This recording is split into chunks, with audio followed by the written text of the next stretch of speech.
Olá, boa noite para você que nos acompanha aqui na TV Horizonte. Seja muito bem-vindo, seja muito bem-vinda ao Contraponto. Contraponto, construção, contratempo. Nunca contra o tempo, às vezes contra o ponto, sem contratempo, sempre com respeito.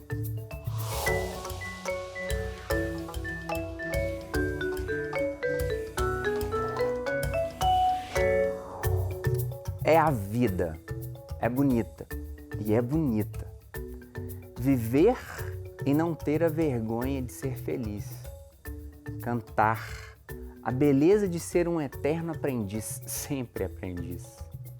Eu sei que a vida devia ser bem melhor e será, mas isso não me impede que eu repita que ela é bonita, ela é bonita.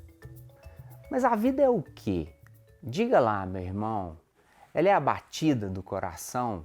É uma doce ilusão? Mas é a vida? É amar a vida ou é sofrimento? Ela é alegria ou lamento? O que é? O que é, meu irmão? Há quem fale que a vida da gente é um nada no mundo, é uma gota, é um tempo que não dá um segundo. Há quem fale que a vida é um divino mistério profundo, é o sopro do Criador, numa atitude repleta de amor. Você diz que é luto, que é prazer. Ela diz que é melhor morrer, pois amada não é, e o inferno é sofrer. Eu confio nessa moça, e na moça eu coloquei toda a minha fé, que é a moça que eu recebo aqui hoje no programa. Bruna, oncologista, médica, que tem todos os direitos da Marvel do mundo para a gente poder conversar sobre a vida e o mistério profundo. Bruna é médica, radio-oncologista, formada pelo INCA. No Rio de Janeiro, atualmente, ela trabalha como médica da Oncobio. A minha médica. Bem-vinda. Obrigada, muito prazer estar aqui com você, Jairo. Bruna, o que é a vida, moça? Nossa, já começou com uma pergunta tão difícil assim. Acho que a vida é viver, né? A gente conseguir viver do melhor jeito possível, sem fazer mal para ninguém, bem pra gente, bem para todas as pessoas à nossa volta. Lembra de um caso? Eu estava com meu cunhado e a família inteira estava extremamente triste, preocupada, né? E aí você passou por mim e você estava preocupado, você estava também triste. E aí você falou assim, se eu precisar de você, você me ajuda? Eu falei assim, quem sou eu para poder te ajudar, Bruno? E aí você fala assim, vem cá. Era um jovem com seus 20 e poucos anos, mais ou menos. Isso. E quando eu cheguei na sala, eu vi que ele estava com a marca. E a minha marca é aqui. E a marca dele estava mais visível. E aí cheguei e falei assim, e aí, brother? Bem-vindo ao time. E a mãe muito triste, ele também muito triste, porque ele não conseguia fazer essa máscara. Essa máscara. O que é tratar o câncer, Bruna? Eu vou pegar essa história de novo, mas o que é tratar o câncer? Eu acho que tratar o câncer não é só tratar a doença, né? A gente trata o paciente, a gente trata a pessoa que tem por trás daquele diagnóstico e a gente trata também a família toda junto, porque a família adoece junto. O paciente questiona por que ele tem aquele diagnóstico, mas a família também questiona, né? Então, tratar o câncer não é só tratar a doença, a gente trata as aflições, os medos, os questionamentos, os porquês, acompanha os efeitos colaterais, faz previsões de como vai ser a vida dele depois. Então a gente tenta tratar o ser humano como um todo. Não é só a doença, não é só o exame, não é só o que ele está sentindo, não é só o papel que veio o diagnóstico, né? Sim. É tratar a pessoa mesmo. Na sequência, a mãe chorando num cantinho e o rapaz muito inseguro com tudo que estava acontecendo, porque ele não estava conseguindo fazer naquele momento a construção disso aqui.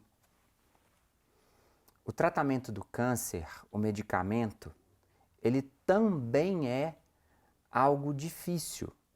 Não é que é apenas tratamento, uma água milagrosa, um raio que a Bruna lança com os braços dela, como o Homem de Ferro fez com o Thanos. A gente coloca essa máscara aqui e ela de alguma forma nos prende à máquina de radioterapia para que o raio não vá para um lugar onde ele não pode ir.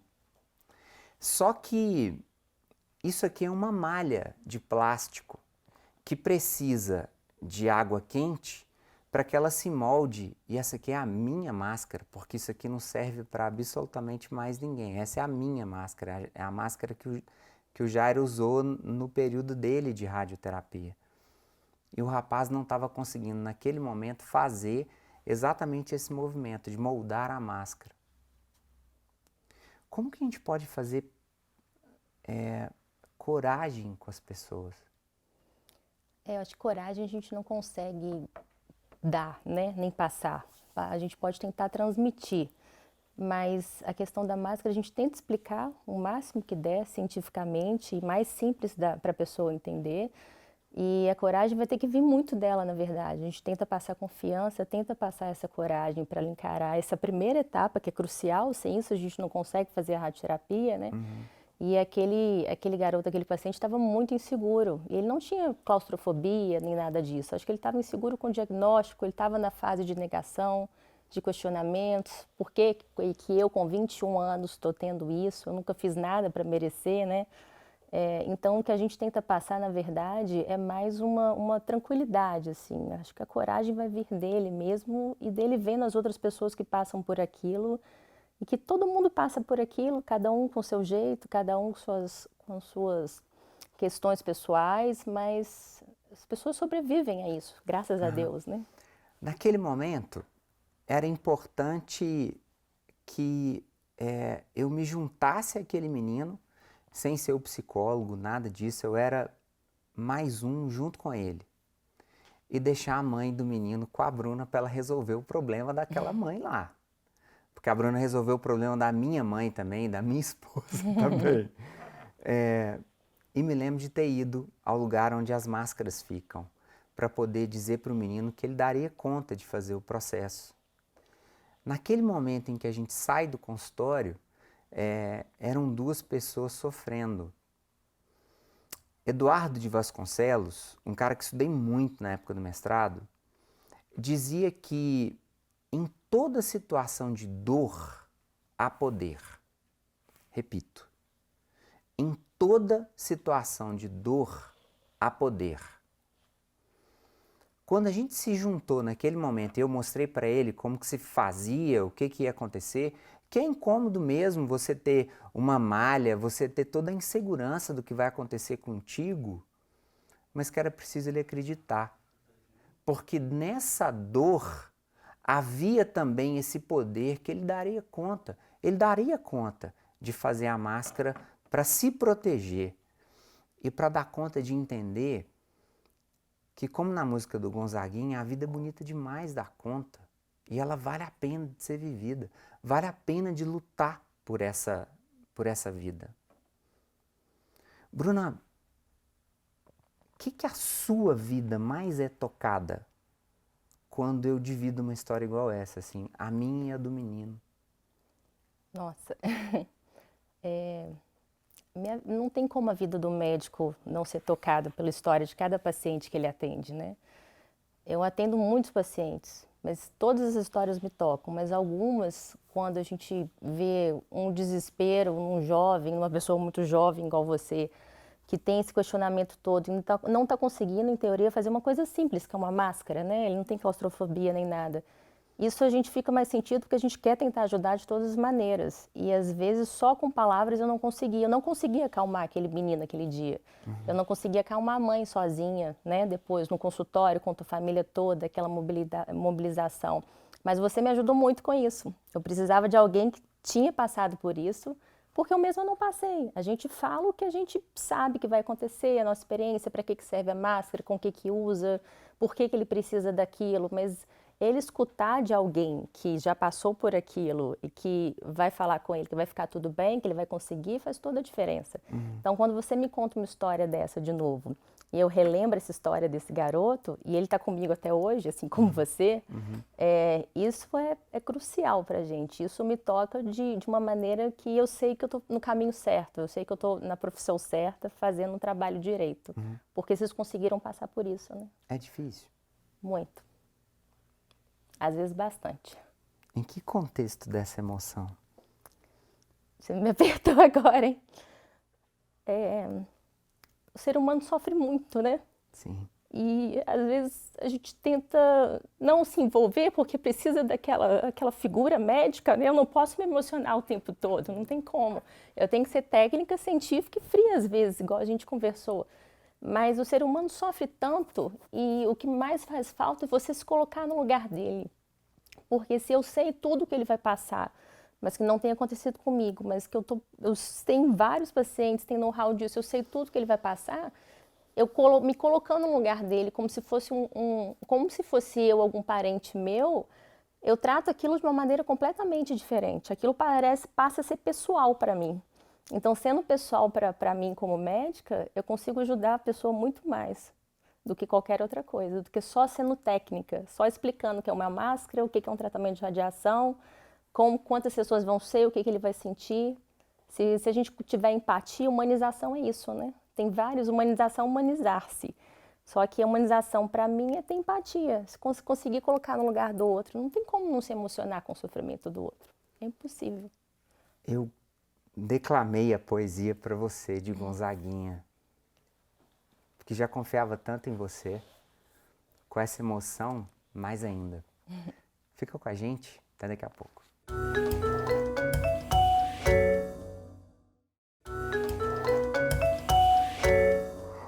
Estamos de volta com o Contraponto e hoje recebemos a minha médica, radio-oncologista Bruna Villani. Bruna, o que é o câncer? Bom, explicação mais simples, câncer é uma célula que começa a se reproduzir sem controle, né? Então, a nossa célula normal, ela reproduz, para de produzir, tem uma função, tem aquele comprimento de vida dela, envelhece e morre, reproduz e morre. O câncer não entende isso, então ele começa a se reproduzir infinitamente, né? E ele começa a consumir vaso sanguíneo, começa a consumir nutrientes do seu organismo, ele não entende que ele tem que parar de crescer. E o câncer nada mais é do que uma célula em descontrole, assim. Sim. É uma célula que veio de uma mutação, ela sofreu uma mutação no cerne dela, no DNA, e ela passou a crescer descontroladamente, simplesmente assim. O que é a radioterapia para esse crescimento, para esse processo? A radioterapia é um tratamento com radiação, né? É um raio-x artificial, que é o que mais a gente usa, né? Antigamente era um raio-x natural, não era um raio-x, era uma radiação natural. A gente tem cobalto, irídio, esses isótopos radioativos. Mas a radioterapia, a maior parte das vezes, é feita por um raio-x produzido artificialmente com uma dose muito mais alta do que o raio-x terapêutico, diagnóstico, de tomografia, a gente fala chapa de pulmão, que o paciente fala, né? Só que é uma dose muito mais alta que ela consegue penetrar no DNA da célula e matar aquele DNA. E a nossa ideia é matar o DNA, o objetivo da radiação é matar o DNA da célula tumoral. Só que aí tem a questão das outras células em volta que acabam morrendo, mas como o nosso organismo tem célula organizada, essa célula organizada reproduz e volta a produzir a função dela. O câncer não tem essa organização, né? A gente fala que o câncer é burro às vezes. Então é aí que a gente ataca ele, né? Sim, então quer dizer, o raio, ele ataca essa célula burra. Isso. E aí ela luta para que raio luta para que essa célula se dissolva, para que essa célula... Como ele quebra o DNA dela, a espinha dorsal, ela não consegue reproduzir. A nossa célula não consegue se manter viva sem o DNA. E aí a célula que não morre na hora, ela tenta se reproduzir e não consegue. Então ela literalmente morre. A radiação mata o câncer, mata mesmo, né? Mas se não mata na hora, mata nos próximos ciclos celulares, assim. Por que às vezes o tratamento ele é tão invasivo, ele é tão difícil, Bruna. Depende muito do que a gente quer, do objetivo que a gente quer, né? O tratamento, às vezes, ele é difícil porque o que a gente quer é a cura. Então, não tem como ser diferente na maior parte das vezes. E ele é difícil também dependendo de como a pessoa vai encarar, de como o paciente vai encarar. Você encarou muito bem essa perda de cabelo que cresceu depois, porque a sua célula normal reproduz de novo e produziu cabelo, né? Sim. Mas uma mulher, por exemplo, não encararia essa perda de cabelo tão, vamos falar assim, tão tranquilo, né? Entre aspas. O seio, o corpo da Isso mulher. tudo mexe muito. Então, depende muito de cada pessoa. Assim, todo tratamento para câncer tende a ser mais agressivo, porque ele mexe também não só com o que você está sentindo, assim, mas com sua autoestima, com a sua relação interpessoal, com a relação do paciente com a família, com deixar de fazer alguma coisa que ele gostava, deixar de poder pedalar durante a radioterapia, né? Ter mais cuidado com essas coisas. Como altera a sua vida, o dia a dia, é um baque, né? Você muda da água para o vinho. Então, ele passa a ser mais agressivo e se sentir mais agressivo por conta disso também. Mas eu senti em radioterapia, Bruna, uma exaustão que eu nunca tinha vivido na minha vida. Talvez na época da rádio tenha sido o ponto mais difícil. Olha que questão interessante que Bruna propõe. A mulher vaidosa, linda, cuidadosa com o próprio corpo. Na hora que ela vê o seio, há uma cena do filme Aquários, em que Sônia Braga, ela fica nua. Talvez a mulher mais linda da geração do meu pai, talvez. E na cena onde ela fica nua, é possível ver a intervenção que estava sendo feita nela naquele momento. É talvez uma das cenas mais impactantes, talvez, do cinema brasileiro recente, para essa figura que era um ícone de beleza. Eu confesso, Bruna, que a disposição sempre foi um trem que nunca faltou, sabe? E o que ficou mais forte para mim na época da radioterapia era a exaustão. O que acontece que a exaustão é uma questão... A radiação, o efeito colateral dela é local, né? Porque a radiação é sempre direcionada. Então, os efeitos colaterais dependem de onde a gente está direcionando aquele raio, aquela dose para o tratamento. Mas ela tem um efeito sistêmico de uma fadiga mesmo, né? O corpo entra em exaustão. Por isso que a gente pede, na verdade, exercício físico é melhor para quem está sentindo isso. Não precisa pedalar 100 quilômetros todos os dias. Prometo. Mas manter seu organismo ativo ajuda nessa fadiga da radiação. Eu costumo falar para os pacientes que a sensação é como se você passasse o dia inteiro no sol. Quando você fica numa praia, no clube, no final do dia, seu corpo fica um pouco mole, né? Mais ou menos essa sensação, é porque desidrata mesmo. Então, e essa fadiga é muito difícil, às vezes, ser combatida, mais em paciente idoso, que já era sedentário antes. Sim. Eu achei que você tirou de letra. Obrigado. Eu achei que você foi muito bem. Quando a gente para poder pensar, e a sua emoção, ela me toca profundamente, assim, o que é isso que as pessoas fazem, às vezes, em dizer que essa doença... Eu já escutei que eu tenho mágoa, eu já escutei que eu tenho que passar por isso. Vamos andar para aquele lugar, mas não vou fazer isso não. O que é o universo imaginário de quem tem a doença? Depois eu conto o que eu penso. O paciente sempre pensa que ele tem alguma coisa para ocupar, né? E a maioria, quando não tem, que a gente fala fator de risco para câncer, no seu caso, não fumava, não bebia, né? Não tinha um estilo de vida propício para isso, ele quer sempre achar uma culpa. Então, ele sempre pensa o que pode ter sido. Então, alguns acham que tem que se martirizar, um martírio. Não, Deus está fazendo isso comigo porque eu preciso aprender alguma coisa, né? Ou então eu guardo muita mágoa, ou eu sou muito fechado, eu não falo muito com as pessoas, eu tenho que abrir mais, eu vou guardando aquela mágoa, aquilo vai virando um câncer, né? Caroço. Um caroço, vai incrustando lá. E na verdade não tem nada cientificamente falando que comprova que tem a ver com a questão psicológica da pessoa, o psiquiatra. Se fosse isso, acho que o mundo hoje em dia estaria mais perdido, mas não tem nada disso, assim, cientificamente falando, não tem nada. É muito do que a pessoa, como ela encara aquele diagnóstico. E aí ela encara, às vezes, que ela guardou muita mágoa, então tá na hora dela conversar sobre aquilo, né? Mas aquilo não foi a causa do câncer dela, definitivamente não. Eu te confesso, Bruno, que quando o movimento comigo aconteceu, foi numa segunda-feira de carnaval, de 2021, aquele carnaval onde estava todo mundo em casa, e eu passei muito mal. Eu tive uma convulsão, Flávia, minha esposa, foi, acudiu, aquele processo todo. Bruna, eu trabalhei no Cruzeiro durante 11 anos, então eu levei muito menino com o joelho completamente estourado para poder fazer ressonância e tudo mais.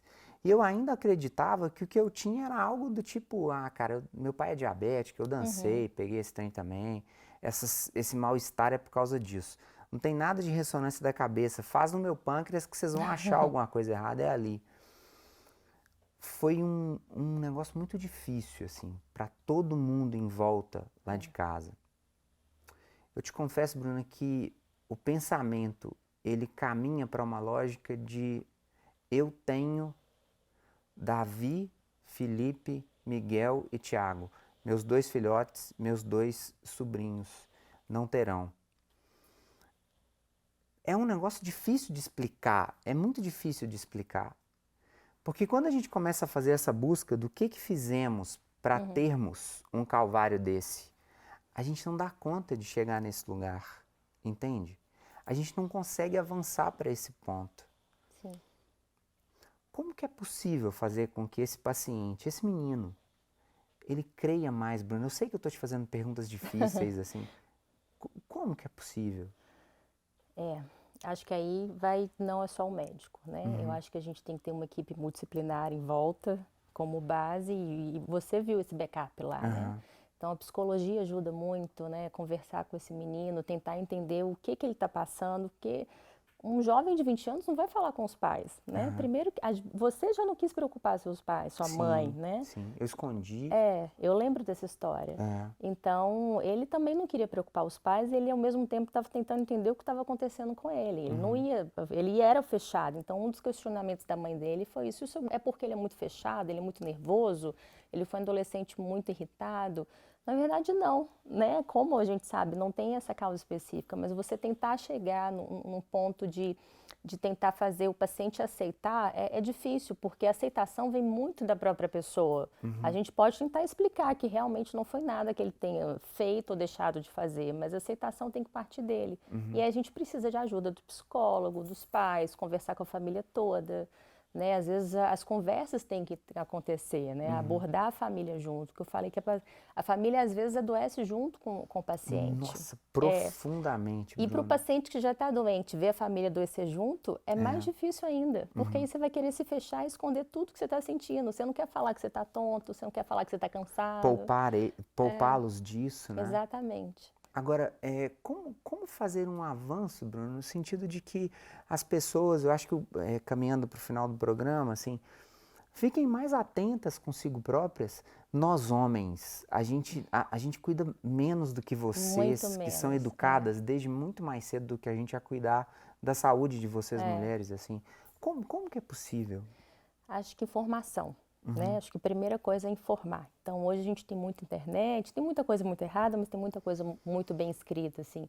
Mas informação e, mais importante, conhecer seu corpo. Conhecer e dar valor às pequenas queixas, né? Você valorizou até um bom caminho, mas você achou que fosse outra coisa porque o que você teve é raro. A gente nunca pensa em câncer. Eu penso em câncer porque eu vejo câncer todos os dias, então é mais fácil. Mas é difícil a pessoa pensar numa coisa um diagnóstico muito improvável, assim, vamos falar. Mas você conhecer seu organismo, saber o seu limite, saber o que tem alguma coisa errada e procurar ajuda médica. O problema do homem, isso é comprovado, assim, o homem, a maioria das pessoas fala, eu não vou no médico, senão eu vou procurar, quem procura acha, eu vou achar alguma coisa se eu começar a procurar. Sim, mas a ideia é essa, né? É você valorizar o que você está sentindo de errado, procurar ajuda médica, ajuda especialista da área de saúde e tentar pegar esse diagnóstico o mais precoce possível, assim. Eu acho que informação também, você saber que o que está acontecendo com você é alguma coisa errada, não tem alguma coisa normal ali. Ser ou não ser, mas eu quero ser ainda demais da conta. Bruna, obrigado. Imagina, eu que agradeço. O nosso bate-papo está chegando ao fim. Obrigado pela sua companhia, de ouvir, de certa forma aprender com o que a gente está conversando aqui agora. Forte abraço, boa semana, tchau.